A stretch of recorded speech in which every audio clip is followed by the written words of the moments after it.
ఆంధ్ర రాష్ట్ర ప్రభుత్వం జగన్మోహన్ రెడ్డి గారు ముఖ్యమంత్రిగా ఉన్నటువంటి సమయంలో ఒప్పందం కుదుర్చుకున్నది సెకీతో, సోలార్ ఎనర్జీ కార్పొరేషన్ ఆఫ్ ఇండియాతో. అదానితో ఏ రోజు కూడా జగన్మోహన్ రెడ్డి గారు కానీ ఆంధ్రప్రదేశ్ జగన్మోహన్ రెడ్డి గారు ముఖ్యమంత్రిగా ఉన్నప్పుడు ఆంధ్రప్రదేశ్ ప్రభుత్వం ఏ రోజు కూడా అదాని సంస్థతో ఒప్పందాలు కుదుర్చుకున్నటువంటి నేపథ్యం లేదు. మొట్టమొదటగా ప్రతి ఒక్కరూ గమనించాల్సినటువంటిది, అదాని సంస్థకి జగన్మోహన్ రెడ్డి గారు ముఖ్యమంత్రిగా ఉన్నప్పుడు ఆంధ్రప్రదేశ్ రాష్ట్ర ప్రభుత్వానికి మధ్య ఎటువంటి లావాదేవీలు జరగలేదనేటువంటిది స్పష్టంగా ప్రతి ఒక్కరు గుర్తుంచుకోవాల్సింది. అయితే ఈరోజు సెకీకి వెళ్ళడానికి కారణం కూడా, ఎందుకు మీరు సోలార్ ఎనర్జీ కార్పొరేషన్ ఆఫ్ ఇండియాకి వెళ్ళారు అంటే, solar energy corporation of India September 15వ తేదీ ఆ లేఖ కూడా ఉంది. ఆ లేఖ ఇది మీకు కూడా ఇస్తాను నేను. సెప్టెంబర్ 15, 2021 నాడు, సెప్టెంబర్ 15, 2021 నాడు ఒక లేఖ రాసింది. దానిని మీకు అతి తక్కువ ధరకే, అంటే దాదాపుగా ₹2.49 ఈరోజు మన రాష్ట్ర ప్రభుత్వం కొనుగోలు చేస్తున్నటువంటిది. దేశ వ్యాప్తంగా చూసినా సరే అతి తక్కువ ధరగా భావించేటువంటి ₹2.49 అతి తక్కువ ధరకే ఇస్తామని చెప్పి ఆంధ్ర రాష్ట్రానికి SECI, solar energy corporation of India లేఖ రాయడం జరిగింది. ఆ రోజు ఆలోచన చేశారు. జగన్మోహన్ రెడ్డి గారు తీసుకున్నటువంటి నిర్ణయం కాదు, క్యాబినెట్లో చర్చించారు.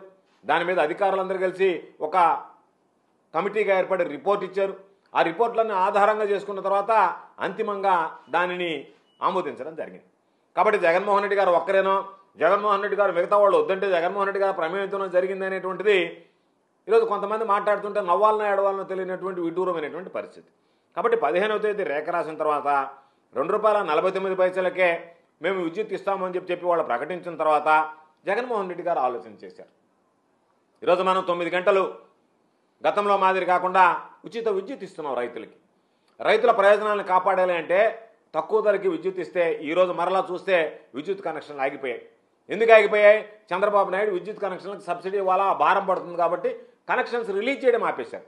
పాపం ఈరోజు రైతులు పొలమని కార్యాలయాల చుట్టూ తిరుగుతున్నారు. అయ్యా మాకు విద్యుత్ కనెక్షన్లు ఇవ్వండి, మీకు విద్యుత్ అవకాశం కల్పించండి, ఉచిత విద్యుత్ కింద వాడుకోవడానికి రైతులు ఇబ్బంది పడుతున్నామంటే ఈరోజు రిలీజ్ చేసి ఆపేశారు, బ్యాన్ ఉంది అని చెప్పి వాళ్ళ కొత్త కనెక్షన్లు ఇచ్చేటువంటి పరిస్థితి లేదు. కాబట్టి వాటిని అన్నింటినీ అధిగమించాలి. ఎవరు అడిగితే వాళ్ళకి కనెక్షన్ ఇవ్వాలి, ఎవరు అడిగితే వాళ్ళకి ఉచిత విద్యుత్తు అందుకునేటువంటి అవకాశం కల్పించాలనేటువంటి లక్ష్యంతో రైతుల జీవన ప్రమాణాలు పెంచాలనేటువంటి ఒక ఆలోచన చేసి ముఖ్యమంత్రిగా జగన్మోహన్ రెడ్డి గారు 9 గంటల పాటు ఇవ్వాలనేటువంటి ఆలోచనతో ఆ రోజు ఒక నిర్ణయం తీసుకున్నాడు. 6400 మెగావాట్లకు సంబంధించి సౌర విద్యుత్ కేంద్రం ఏర్పాటు చేయాలని చెప్పి ఆంధ్ర రాష్ట్రంలో ఒక నిర్ణయం తీసుకున్నారు. ఆ నిర్ణయం తీసుకుంటే ఆ నిర్ణయానికి కూడా తూట్లు పొడిచింది చంద్రబాబు నాయుడు గారి కోర్టుకు పంపించి దాన్ని చిన్నంగా న్యాయపరమైనటువంటి చిక్కులు దానికి సృష్టించి దానిని ఆపించాడు. వాటన్నిటినీ కోర్టు చేస్తూ ఈ విధంగా మీరు 6400 మెగావాట్లకు వెళ్ళారు, మీకు ఇంకా అవసరం ఉంది కాబట్టి దానికి సంబంధించి మేము మీకు ముందుకు వస్తాం. 2024 సెప్టెంబర్లో ఒక 3000 మెగా యూనిట్లు ఇస్తాం, 2025లో ఒక 3000 మెగావాట్లు విద్యుత్ ఇస్తాం, 2026 సెప్టెంబర్ కల్లా మరో 3000 మెగావాట్లు, అంటే దాదాపుగా ఒక 9000 మెగావాట్ల విద్యుత్ మేము ఈరోజు మీకు అతి తక్కువ ధరకు ₹2.49 ఇస్తాము. మీరు చెప్పినటువంటి ఆ సంస్థను మీరు ముందుకు వెళ్ళడానికి టెండర్ల సమస్య ఉంది కాబట్టి ఆ బాధ్యత కేంద్ర ప్రభుత్వమైన సంస్థ అనేటువంటి మేము తీసుకుంటాము అని చెప్పి solar energy corporation of India రాష్ట్ర ప్రభుత్వానికి లేఖ రాయడం జరిగింది. దాని మీద అన్ని రకాల ఆలోచన చేశారు.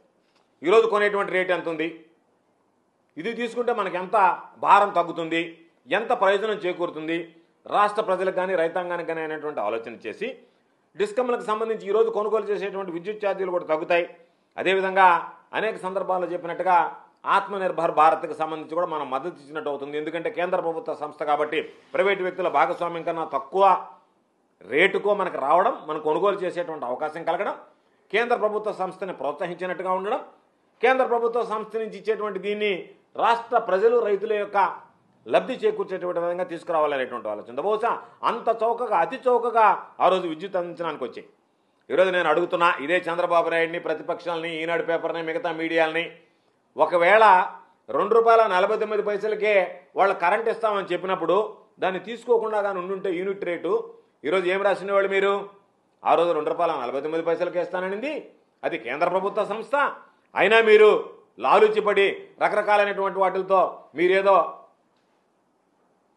ముడుపులు ఆశించి దానిని తీసుకోలేదు కాబట్టి పెద్ద తప్పు చేశారని చెప్పి గొగ్గోలు పెట్టేటువంటి వాళ్ళు. అంటే మీరు ఏదైనా మాట్లాడతారు, నరవలేనటువంటి నాలుక మడతేసి మాట్లాడతారు, తిప్పి మాట్లాడతారు, తిరగేసి మాట్లాడతారు. చంద్రబాబుకి తెలుగుదేశం పార్టీకి అలవాటు ఆనవాయితీ. వాళ్ళ తానా అంటే తందానా అన్నట్టుగా కొన్ని పత్రికలు మీడియాలు దానిని ఏదో ఒక విధంగా ఈరోజు వాటిని ప్రజల్లోకి ఏ విధంగా దుర్మార్గంగా తీసుకువెళ్ళాలనేటువంటి ఆలోచన.